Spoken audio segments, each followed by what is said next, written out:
Assalaamu calaykum waraxmatullaahi wabarakaatuh. Kusoo dhawaw daawada YouTube channelkayga. Maanta waxaan inii hayaa qiso aad u xiiso badan oo dhex martay nin aad u xigmad badan iyo naag aad u maseer badan. Ugu horreyn intaan gudagelin muuqaalka, fadlan daawada waxaan kaa codsanaa haddii aad ku cusubtay YouTube channelkayga subscribe dheh, furo calaamadda gambaleelka si uu kuu soo gaaro muuqaal waliba aan soo geliyo YouTube-kayga. Ugu horreyn aan u gudagalno muuqaalkeena maanta. Naag aad u maseer badan ayaa waxay u tagtay maalin nin aad u xigmad badanna oo deganaa magaaladooda. Dadkuna ay aad uga shakiyaan ninkaas xigmadda badan inuu ahaa nin sixiroole ah.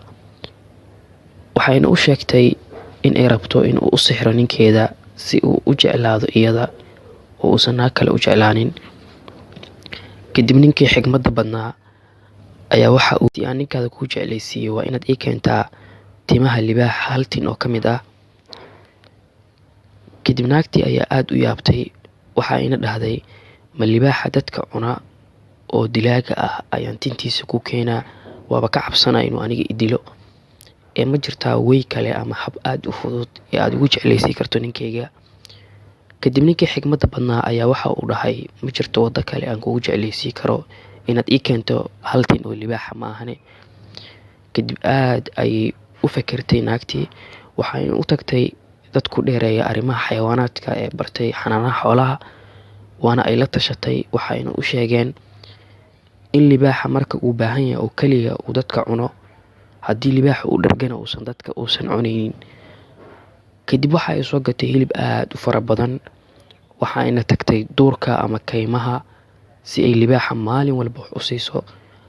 Maalintii ka dambeysaba libaaxa ay hilib u geyn jirtay ilaa ay kasbatay qalbiga libaaxa oo ay sambaati ka diyaarsatay. Libaaxa iyo naagtana mar waa isku soo dhawaan jireen ilaa la gaaro maalintii u dambeysay ee tinta libaaxa ay soo goosanaysay.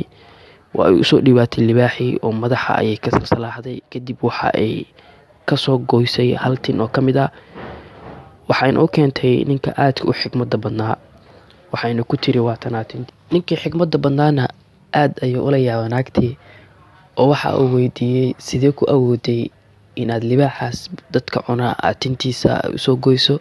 Kadib waxay u sheegtay in libaaxii aad u sasabatay oo maalintii ka dambeysaba ay qalbigiisa tartiib u degaysay, kadibna ay sidaa ugu soo goysay tintii. Kadib ninkii xigmadda badnaa ayaa waxa uu yiri, haddaba ogow, ninkaagu kama qalbi adka libaaxaasi oo dadka aadka u cuna ee waxa uu u baahan yahay in aad daryeesho oo aad sasabato kuna sabarto.